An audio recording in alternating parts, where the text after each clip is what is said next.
পেঁপে গাছ কীভাবে কলম করবেন আসুন আজকে আমি আপনাদেরকে বলছি। দেখুন কত সুন্দর শিকড় গজিয়েছে।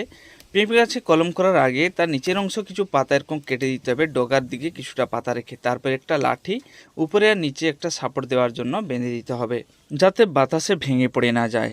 বন্ধুরা, এরপরে একটা ধারালো ছুরি নিতে হবে আর ডগা থেকে কিছুটা নিচে কমসে কম 7-8 ইঞ্চি নিচের দিকে এরকম একটা তিরছা কাট করে নিতে হবে, যাতে 80% কাটা হয়ে যাবে, 20% মতন থাকবে। তার ভিতরে একটা পেপার ঢুকিয়ে নিতে হবে। এবারে 10-15 মিনিট আগে থেকে আমরা কোকোপিট ভিজিয়ে রাখবো। কোকোপিটগুলোকে এরকম হাত দিয়ে চিবড়ে তার জলটা বার করে একটা ভালো পলিথিনের ভিতরে এটাকে ঢুকিয়ে নিতে হবে। একটা ছোট পলিথিন আমাদেরকে প্রয়োজন হয়। এবারে এর মুখটা বন্ধ করে নিতে হবে। আপনি দড়ি বা সুতা দিয়ে বেঁধে দিতে পারেন।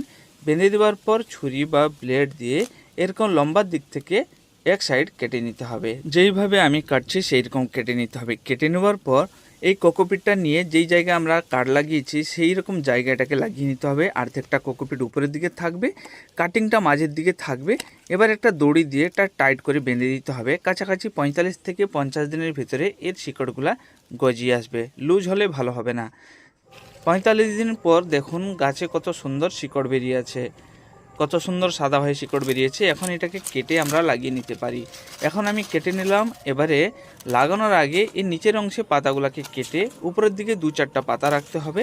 বেশি পাতা রেখে যদি গাছটা লাগানো হয় তাহলে গাছটা মারা যাবার সম্ভাবনা থাকে।